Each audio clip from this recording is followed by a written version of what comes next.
Alright, this next match is from early on in the tournament, the same opponent, and it is a lesson in how a very early coin flip can decide the game for you on, like, turn 1 or 2. And in this case, I get the Cheese Cutter, which is a very aggressive card, and playing it on turn 1 is, like, the most aggressive thing you can do as a beastly hero.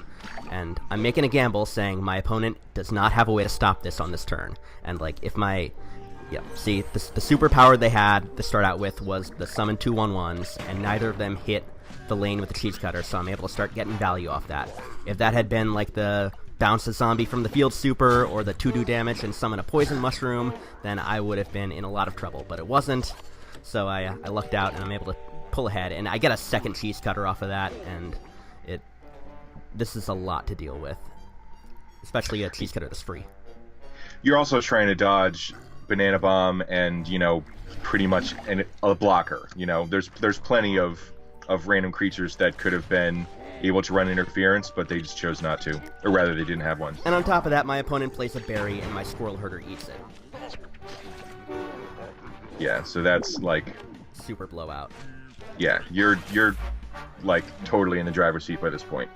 Yeah, it's a little funny. This is the further on in the best of 5, and the first game I played against them, they played a Mushroom Cycle Cap, Nightcap deck, but this time they brought a berry deck, as I guess is like a little bit of confusion, but it played really well into the Squirrel Herder, and between all these cards I've conjured and what I've got on the field, I am in a really good position. 3x Squirrel Herder is an interesting metagame call. Oh yeah, the shout out to Foogers for this deck recipe, for inspiration from that, and here I played the Galvanize to make sure I hit the block meter for 4 instead of for 2, just to start doing as much damage as I can. Yeah, I mean, without some kind of substantial, like, cycle cap business where they refilled their hand, especially now that you just drew a Weed Spray, I would say that you're pretty favored. Yeah, and another reason I wanted to get the Cheese Cutter out right away is because I expected my opponent to have a Berry Blast, if nothing else, so waiting until turn 2 would have just let it die right then. Whereas, you know, on turn 1, I'm forcing my opponent to have an answer right away, and they just didn't happen to that time, and that was enough for me to pull ahead. Yeah, in Magic, we often say that you have to make them have it. So, you know, could be a risky play, there could be, you know, maybe the only play that you're able to make in a situation in order to have something work out for you.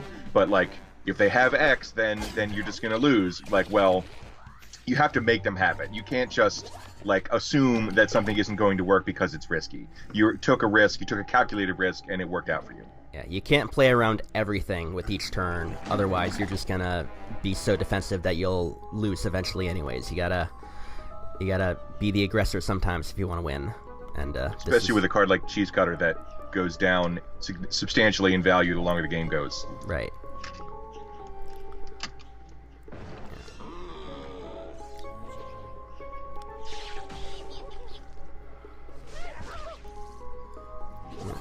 And I already know that defensive end is going to win this for me because it's very unlikely Nightcap has a way to deal with it.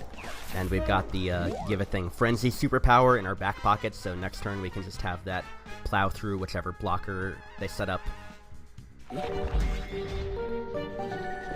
Yeah, in fact, for that reason, just like snapping off that superpower right there was probably bad, because, like, you know, unless there was just, like, 0 chance that they were going to draw a more substantial blocker than that, you know, that's, like, not the thing you would want to have in front of the defensive end. It's very easy to deal with.